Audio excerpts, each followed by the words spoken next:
Ter afsluiting van Geestesgesondheidsbewusmakingsmaand bespreek ons skizofrenie. Dis 'n kondisie wat meer as 24 miljoen mense wêreldwyd raak. Ek gesels nou met die psigiater Dr. Kobus Roux oor hoe om mense wat aan hierdie toestand ly beter te ondersteun. Kobus, goeiemôre. Goeiemôre en dankie dat jy ons hier het. Dis vir my baie lekker dat jy so vroeg hier so is. Net so vir baie mense wat nie weet nie of wat dalk wonder of wat dalk dink hulle weet, wat presies is skizofrenie? So skizofrenie is 'n baie ernstige psigiatriese siekte. Dit affekteer omtrent 1 tot 1.5% van die populasie. Dit het 'n baie sterk genetiese grondslag. En dit is 'n siekte wat 3 komponente het. Ek dink mense raak altyd bietjie die mekaar en dink dat skizofrenie is iemand met baie persoonlikhede wat nie waar is nie.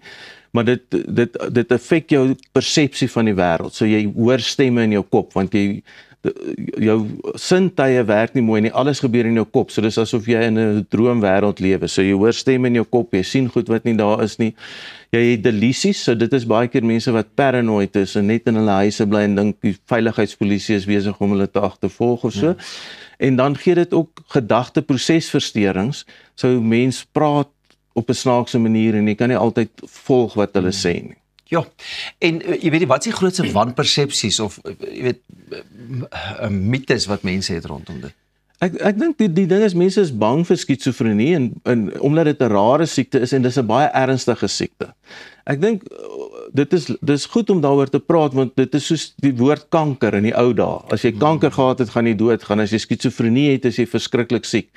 Deesdae het ons baie goeie behandeling vir skizofrenie as jy dit vroegtydig optel en vroegtydig begin behandel. En ek dink dis die belangrikste ding is baie keer word mense psigoties op 20, 23 jaar oud en dan word hulle nie gediagnoseer met skizofrenie nie en dan kry hulle 3 of 4 aanvalle voordat hulle regtig behandeling kry en elke aanval wat jy kry, 'n akute aanval, kry jy breinskade. So hoe vroeër jy die toestand kan diagnoseer, hoe beter. Ja.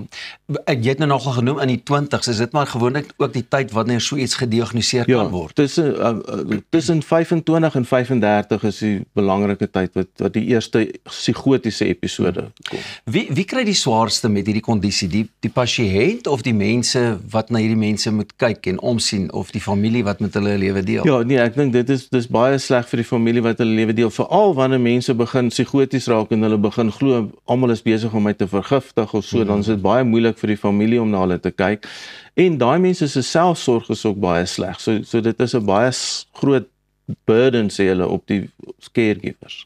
Mediese behandeling, dit is daar en hoe belangrik is dit om dit te kry? Dis baie belangrik om dit te kry. Ek dink so ons is baie erg daaroor dat daar gediskrimineer word teen mense met geestesiektes. So daar's ander siektes soos HIV en vigs of hartaanvalle. Op 'n stadium was hartaanval die groot oorsaak vir mense om dood te gaan. Maar die kardioloog het ingespring en hulle het gesê as jy jou eerste hartaanval kry, die belangrikste ding is jy moet 'n stent kry om te keer dat jy 'n tweede hartaanval kry, want as jy 'n tweede hartaanval kry, kry jy meer hartskade en jy gaan vinniger dood. Nou met skizofrenie is dit dieselfde. As jy op 25 jou eerste psigotiese episode het en jy kry van dan af die regte behandeling. En die regte behandeling is baie duur intensiewe behandeling. Die beste medikasie om te gee is inspuitbare middels, want daai mense drink nie altyd hulle pille nie. Die inspuitbare middels is duurerig. Dan het jy nodig om vir 'n 2 jaar tydperk arbeidsterapie te kry, psigoterapie te kry en intensiewe mediese behandeling te kry. Die mediese fondse wil nie altyd daarvoor betaal nie. Maar daar is regulasies deur die Council of Medical Schemes wat sê die mediese fondse moet betaal. So ek dink dis die ding, as jy 'n stent insit vir 'n ou met 'n hartaanval, kos dit R200,000. Maar as jy skizofrenie het, wil hulle nie eers R5,000 betaal nie. En die ander probleem is, ek meen jy's met skizofrenie, wil die ouens nie hulle medikasie gebruik nie, want hulle is seker bang. Jy weet, jy vergiftig my nou of dit, behalwe nou vir die toegang tot dit of die kostes daarvan. So ek weet hulle sê non-compliance met medikasie. As iemand 11 pille in 'n jaar nie drink nie, dan is hulle nie goed gereguleer nie. Ek meen, as ek antibiotika drink, vergeet ek altyd na die 3de dag om my pille te drink. So om pille te drink is baie moeilik, en as jy elke dag pille moet drink, doen jy dit nie altyd nie. Dis hoekom ons dink dat die inspuitbare, jy kry 'n inspuiting eenmal elke maand of eenmal elke 3 maande, dit reguleer jou vlakke en is net baie beter. Wat so ondersteuning het hulle nodig? Ons weet nou van die mediese hulp wat nodig is, maar wat so ondersteuning kan 'n mens gee vir mense met skizofrenie?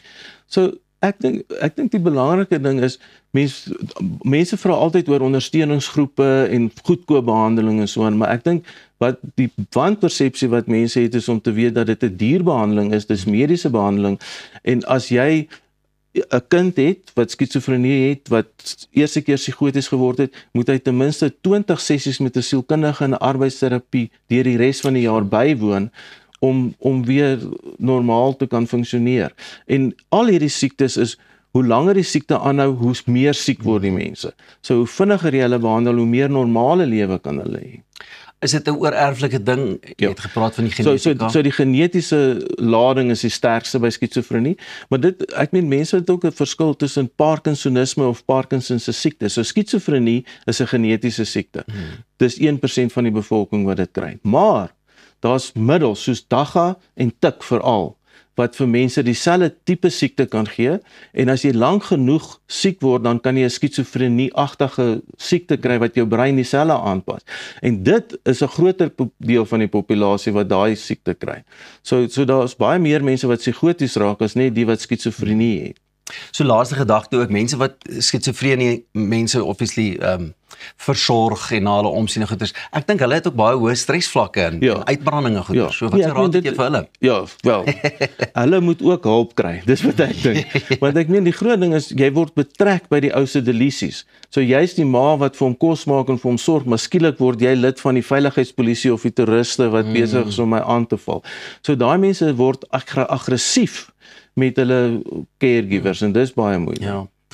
Waar kan 'n mens meer inligting kry? Jy weet, as jy dalk wonder of iemand dit het of as jy mense wil help. Wel, ek dink dis die belangrikste boodskap wat ek wil sê is dis 'n ernstige mediese siekte. As jy enigstens wonder, moet jy mediese hulp gaan soek. So jy begin by jou huisdokter en hulle kan jou verwys na 'n psigiater. Ek dink almal wat skizofrenie het, moet spesialistbehandeling by 'n psigiater kry. Ja. Kobus, baie dankie, dit was baie insiggewend dat jy so vroeg hier by ons kom inloer het, en ja, daar het julle die inligting en ons gaan dit ook later op al ons sosiale media platforms deel, tesame met ons heruitsending. So, jy gaan niks mis nie. Bly ingeskakel, want net hierna is hy terug. Ons eie minister van Finansies het gesê, nee wat, hy wil 'n bietjie finansie nuus met ons kom deel, so jy moet nie weggaan daarvoor nie. Hy en Elsa gaan lekker gesels, natuurlik die een en enigste Tuis van Sap. Goeiemôre, good morning. Ons is nou weer terug.